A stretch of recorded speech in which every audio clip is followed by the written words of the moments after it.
Welcome to another edition of your national and international weekly news collections on the Voice Out Digital. On our headlines, OIC taxed Gambia to lead investigations on human rights violations in Yemen. Religious leaders calls for unity. Authorities urge to take actions against corruption.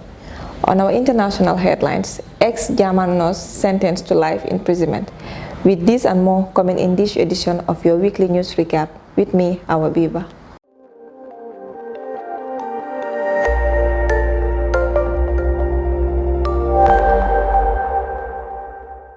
Thank you for joining us. The government of the Gambia has been taxed by the Organization of Islamic Cooperation (OIC) to use all international legal instruments to hold accountable the perpetrators of crimes against Rohingya in Yemen.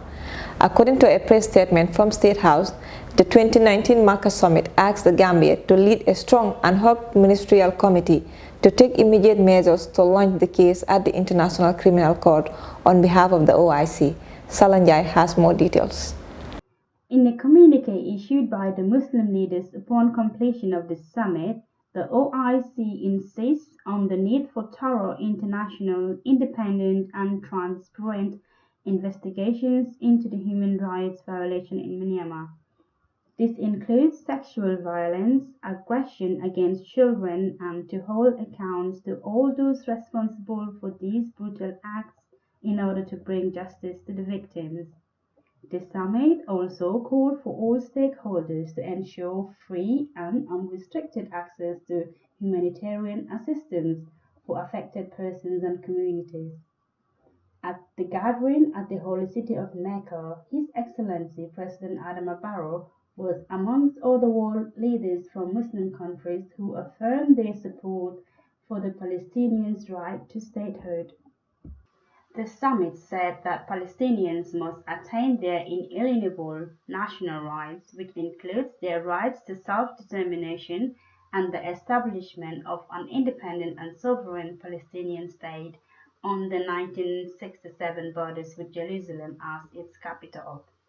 It further condemned the relocation of the United States Embassy to Jerusalem, emphasizing total opposition to any plans that will prejudice the historical and legal status of Al-Quds Al-Sharif. The host of the summit, King Salman bin Abdul Aziz Al Saud of the Kingdom of Saudi Arabia, said Palestinian is the main issue until the Palestinians get their rights. The OIC also agreed that efforts must be made to confront the threat of terrorism and those who sponsor it. The interfaith dialogue between Islam and Christianity among the people of the Senegambia region has been rescheduled to take place in June 22nd in Banjul. Nia Jahate reports. The combination was finally scheduled for the 11th of May this year, but failed due to traffic car accident that claimed the lives of 5 members of the Senegalese delegation on their way to the Gambia. To partake in the conference, Imam Sheikh Tijan Ali Cisse from the Senegal will lead the Muslim delegation, and the Reverend Father Anthony Gambisi from the Catholic faith in the Gambia will lead the Christian delegation to the conference. The aim of the combination is to foster cordial interfaith relationship between the people of the two countries and to protect tolerance and social coexistence among the different religions, denominations, particularly Islam and Christianity. According to the organizers, the combination is expected to break down separate ties between the two closely related people. Hijra Islamic, the organization of the conference, philosophical organization that seeks to foster unity among the people and assist the sick of the clear treatment and enlightenment about social share. The two heads of state, Adama Barrow and Macky Sall, will be the chief guests of honor for the occasion. The ambassador of the European Union to the Gambia, Attila Lajos, has urged Gambian authorities to establish measures to tackle corruption in the country.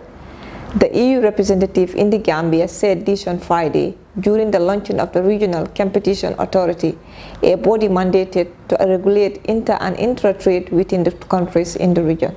Salanjai reports. According to the latest Transparency International Corruption Perception Index, the Gambia is the 93rd least corrupt nation out of the 175 countries. The EU ambassador took this opportunity to call on the government of the Gambia to structure anti-corruption measures, including the establishment of the National Anti-Corruption Commission, which will contribute to the promotion of justice in administration. The Gambia has repeatedly been ranked as one of the corrupt countries in the Transparency International Corruption Perception Index, and the corruption rank in the Gambia averaged 114.38 from 2003 until 2018, reaching an all-time high of 158 in 2008 and a record low of 77 in 2011. Religious and traditional leaders has assembled their voices in a unitarian call for peace and unity among the Muslim Ummah. They made these and other remarks during the annual Korite sermon marking the end of the holy month of Ramadan.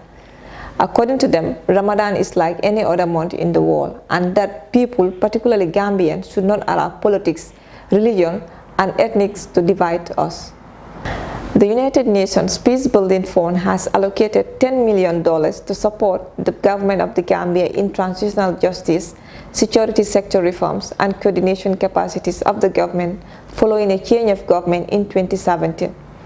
At least a greater chunk of the money has already been disbursed between 2017 and 2018, according to UN officials. This was revealed by the United Nations Peace Building Fund representatives from different countries during a press conference held at the UN House in Bakau on Friday. Dia Jahate has more details. United Nations Peace Building Fund has so far approved $3.1 million in 2017 to support transitional justice, security sector reform, and policy coordination at the presidency.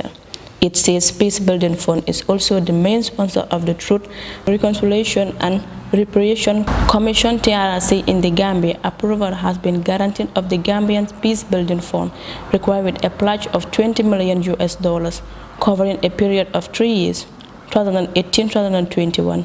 $7 million has already been attached to the country in December 2018. United Nations Peace Building Fund mission representative has been on a visit in the Gambia to see how their support projects are effective change in the country. Recall the UN displaced a higher level against mission to the Gambia in February 2017.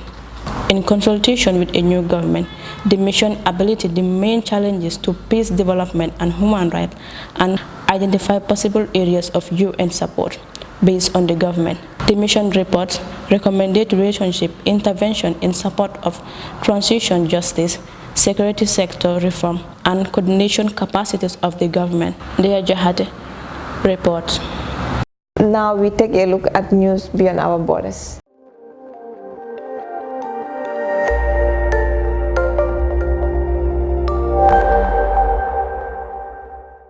Welcome back. On the international news, a former nurse has been convicted of murdering 85 patients at 2 hospitals in northern Germany and handed a life sentence. Judge Sebastian Boharman described Nels Hogel's killing spree as incomprehensible. Salanjai has more details. Hogel, who is already serving life for 2 murders, administered lethal doses of heart medication to people in his care between 1999 and 2005. He is believed to be the most prolific killer in the Germans' modern history. Prosecutors said he attacked patients in order to impress colleagues by subsequently trying to revive them. A former colleague told German newspaper Bild that Hogel was nicknamed Resuscitation Rambo because of the way he pushed everyone else aside when patients needed to be resuscitated. On the last day of his trial, Hogel, 42, asked the families of his victims for forgiveness for his horrible act. Salanjai reporting for VOD. Oppositions, politicians and campaign groups in Senegal on Tuesday accused the government of security after the BBC reported that a brother of the president had benefited from lucrative dealings in the gas sector. The BBC's report on Sunday, which the brother has denied, developed into the contracts deriving from the discovery of major oil and gas reserves off the coast of the poor West African state. It is said that in 2012, newly elected President Macky Sall confirmed a decision taken by his predecessor, Abdoulaye Wade, to award exploration rights for 2 fields to the Timis Corporation, controlled by an Australian-Romanian business, Frank Timis. Well, viewers, with that, we come to the end of this edition of your weekly news recap.